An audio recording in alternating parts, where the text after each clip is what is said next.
Hola, mi nombre es Gabriel Fernández Arjona y el tema que nos toca ver hoy es el artículo 19 de la Constitución, que proyecta el principio de autonomía personal o de privacidad o de reserva. Son los distintos nombres que generalmente se le atribuyen. Y cuando doy esta clase siempre me gusta arrancar con una pregunta, con un disparador que es: ¿están ustedes de acuerdo con que sea obligatorio el uso del cinturón de seguridad en los autos o de los cascos en las motos? Piénsenlo. En general, cuando hago esta pregunta en los cursos, la gran mayoría está de acuerdo con que sea una obligación, que el Estado imponga esa obligación. Ahora, les hago una segunda pregunta. ¿Por qué está bien esta obligación? ¿Por qué está bien sancionar a la persona que no cumple? Si en definitiva, un accidente, la lesión únicamente recae en la persona que decidió no utilizar el cinturón o no utilizar el casco. Si esa acción no perjudica a ningún tercero. Supongamos incluso que los gastos de salud se los paga uno mismo con su atención privada. Entonces ni siquiera es que el Estado tiene que estar gastando en eso. ¿Por qué no una persona tiene que someterse a esa obligación estatal? Bueno, estas son algunas de las preguntas que van surgiendo y se proyectan en virtud de lo que dice el artículo 19, que vamos a leer para empezar a desandar esta clase. Dice: las acciones privadas de los hombres que de ningún modo ofendan al orden y a la moral pública ni perjudican a un tercero están solo reservadas a Dios y exentas de la autoridad de los magistrados. Ningún habitante de la nación será obligado a hacer lo que no manda la ley, ni privado de lo que ella no prohíbe.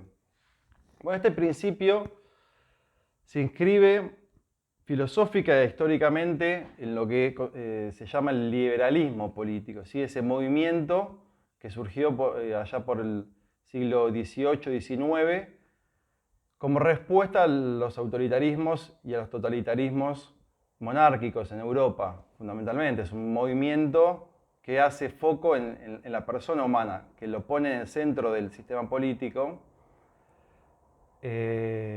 y que entiende la importancia de las libertades y de las garantías, ¿sí? Que todo el sistema político y jurídico tiene que estar en torno a garantizar eso. Por eso ustedes van a ver cláusulas similares, en realidad, que nuestro artículo se inspira en la Declaración de Derechos y Deberes del Hombre de la Revolución Francesa o en la Constitución norteamericana, ¿sí? Ahora, hay varios principios que tenemos que tener en cuenta, o varios temas que surgen de ese artículo que son importantes para desentrañar. Uno, el concepto de acción privada. Dos, los límites. ¿Qué es el orden público? ¿Qué es la moral pública? ¿Existe eso? ¿Y qué es el daño de terceros? Arranquemos por el concepto de acción privada. La definición la saco del fallo Ponseti de Balbín, que dice: acción privada es ese ámbito de autonomía individual constituida por los sentimientos, hábitos y costumbres, las relaciones familiares, la situación económica, las creencias religiosas, la salud mental y física y, en suma, las acciones, hechos o datos que, teniendo en cuenta la forma de vida aceptada por la comunidad, están reservadas al propio individuo. Es decir, las acciones privadas son un espacio de libertad que tenemos todos los ciudadanos, en los cuales no tenemos que rendirles cuentas a la autoridad pública. Es la posibilidad de disponer de nuestros actos, de nuestro obrar, de nuestro cuerpo y de nuestra vida, ¿sí? Sin que perjudiquemos a terceros ni alteremos el modo de vida de la comunidad. No hay que confundir, atención, acción privada con acción íntima o acción o un acto que está fuera del conocimiento del resto de los ciudadanos. Yo puedo llegar a mi casa y lesionar a mi familia, a un hijo, a un esposo, una esposa, a quien sea, sin que nadie se dé cuenta, ningún vecino lo sepa, y eso no es una acción privada, por más que no lo haya visto nadie. Y puedo realizar una acción en la vía pública, cargar un crucifijo, cargar cualquier tipo de un tatuaje, cortarme el pelo a la vista de todo el mundo, y sin embargo eso es una acción privada porque queda dentro de los límites de mi libertad, de lo que yo puedo hacer sin que nadie me esté diciendo lo contrario, que no lo puedo hacer, ¿sí? Entonces, No confundamos acción privada con acción que se realiza o un acto que se realiza fuera de la vista del resto de los ciudadanos.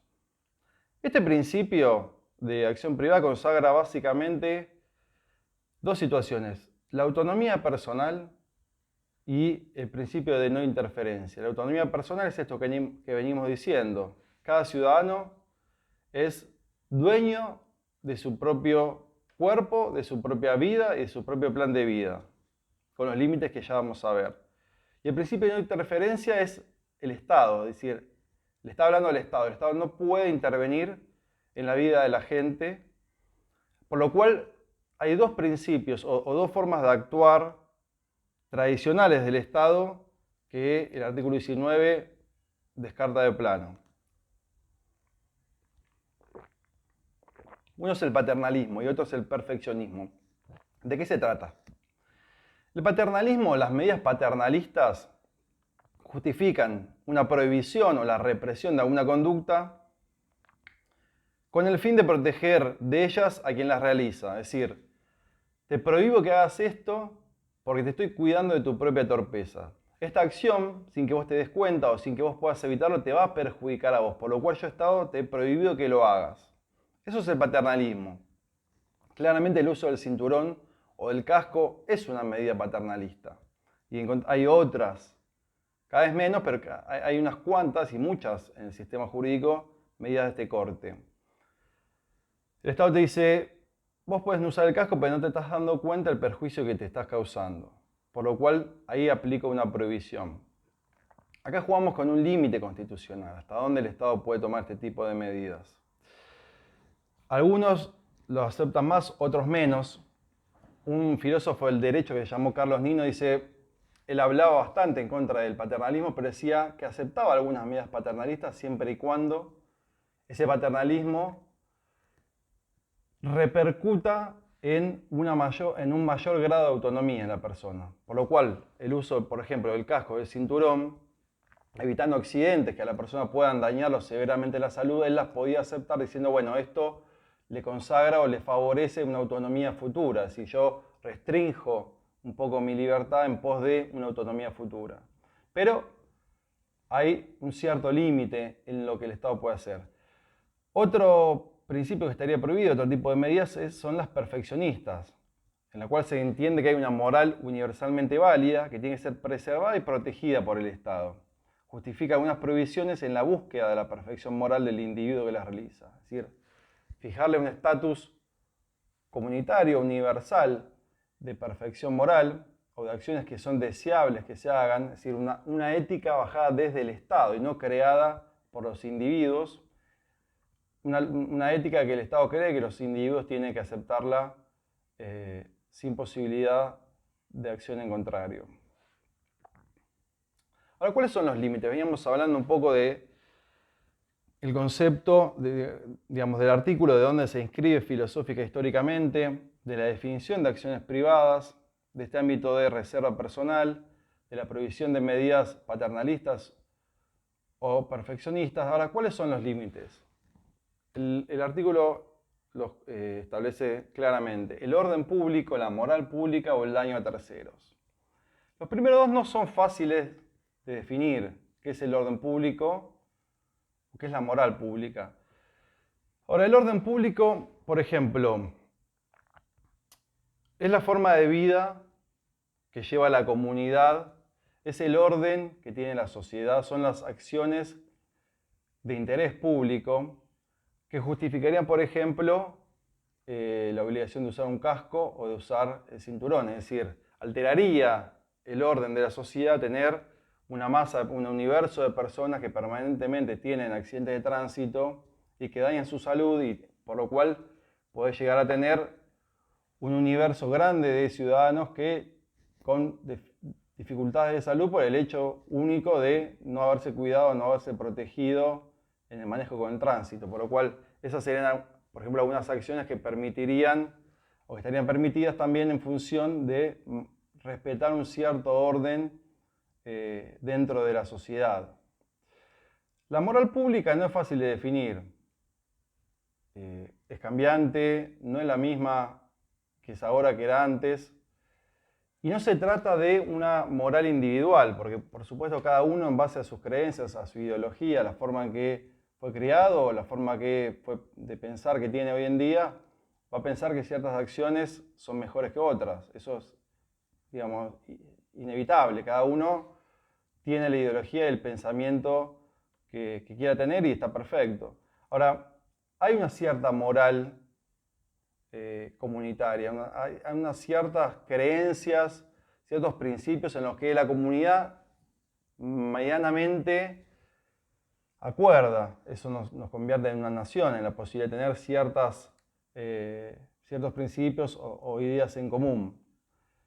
Por ejemplo, hay cosas que la comunidad hoy en día no acepta, o sí acepta y antes no aceptaba, pero hay cosas que no aceptan y están prohibidas en función de este orden moral. Por ejemplo, la venta de órganos. Un liberal, una persona muy liberal en extremo, diría, bueno, mi cuerpo, mi decisión, yo tengo 2 pulmones, tengo 2 riñones, necesito dinero, ¿por qué no puedo yo disponer de parte de mi cuerpo si, obviamente mientras no me genere un daño absoluto, ¿por qué no puedo vender yo a uno de mis órganos? Uno diría, bueno, algunas personas dirían, ¿por qué no se puede alquilar un vientre? Si nos favorece a las dos partes. Otros dirían, ¿por qué, si no quiero vivir más, por qué no puedo avanzar en un suicidio asistido? Se abren un montón. Este principio es muy interesante porque siempre está en el límite de lo constitucional o inconstitucional, de lo que nos parece bien y lo que nos parece mal, lo que se puede y no se puede. Es interesante analizarlo. Hay muchísimas acciones que a veces damos por sentado, como la venta de órganos, por ejemplo, que si uno se lo puede pensar y reflexionar, dependiendo con el prisma que lo mire, dependiendo con la ideología que lo mire, puede llegar a aceptarlo o no aceptarlo. Bueno, hoy en día la comunidad hasta el momento no acepta determinadas acciones. Les parece contrarias a unos ciertos principios morales que todos medianamente podemos llegar a aceptar. Finalmente, lo que tiene que ver con el daño a terceros es el tercer límite a las acciones privadas. Los daños a terceros obviamente tienen que ser lesiones a un bien jurídico, no son lesiones únicamente sentimentales. Tienen que ver con acciones que generan un daño en el bien jurídico, ya sea estatal o bien jurídico en cabeza de una otra persona, de un tercero. Y normalmente estas acciones tienen sanciones. Son acciones que tienen sanciones tanto de derecho penal como de derecho administrativo sancionador. Estas acciones son tan intensas para la sociedad que se les impone un castigo. Puede ser, hay 3 tipos básicamente de conductas prohibidas. Las conductas de daño, o que llevan un delito de daño, cuando uno directamente lesiona un bien jurídico en cabeza de otra persona, los delitos de peligro o las acciones de peligro concreto y las acciones de peligro abstracto. Es decir, esas son distintas acciones, no importa definirlas en este momento, pero que el Estado las prohíbe, ya sea un homicidio, una lesión, una aportación de armas o delitos o faltas administrativas, como por ejemplo las faltas en el tránsito o conductas que están prohibidas por el derecho administrativo, conductas que infringen el derecho laboral, el derecho sanitario u otras tantas. Es decir, hay límites y esos límites de daños a terceros normalmente están sancionados, ¿sí? Finalmente, normalmente en esta clase me gusta hablar de un caso paradigmático que es el de los estupefacientes, que es un caso, o son algunos fallos, una evolución que es interesante para ver, porque el pensamiento de la sociedad y el pensamiento también de los mismos jueces que resolvieron estos casos fueron cambiando. Hay 2 grupos de casos, los que entienden que el consumo de estupefacientes se enmarca dentro del artículo 19, por lo cual es una acción privada. Ahí tenemos fallo Basterrica, fallo Arriola, y hay fallos que entienden que no, que hay una afectación a la sociedad en su conjunto, a la salud general, y también una afectación a uno mismo que va más allá de lo que se puede permitir en una sociedad. Esos fallos son Colavini y Montalvo. Son interesantes leerlos, no voy a profundizar acá, pero son interesantes leerlos, y fundamentalmente es interesante el fallo del juez Fait en Arriola, porque Fait en el fallo Montalvo, fundamentalmente, y en Basterrica, optaba por avalar la prohibición o avalar la sanción de la tenencia para consumo de los estupefacientes. Y en Arriola da vuelta al fallo, da vuelta a su voto, diciendo: me di cuenta que la prohibición no conduce a ningún lugar favorable, y con otra también serie de argumentos termina avalando el hecho de que la tenencia para consumo cae dentro del artículo 19 de la Constitución. Así que, para repasar, lo importante para ver es el artículo en sí mismo, dónde se enmarca filosóficamente, cuál es el concepto de acción privada, que yo lo saqué de Ponseti y Balbín, pero hay otros fallos, cómo se proyecta este principio, ¿no? Esta zona de reserva personal, la autonomía de la persona y el principio de no interferencia estatal, la prohibición de paternalismos o perfeccionismos en el dictado de normas, y los límites en función del orden público, en función de la moral pública y en función del daño a terceros. Y como frutilla al postre, lo que tiene que ver con los fallos de estupefacientes, Colavini y Montalvo por un lado, Basterrica y Arriola por el otro. Bueno, eso es lo que tiene que ver con el artículo 19.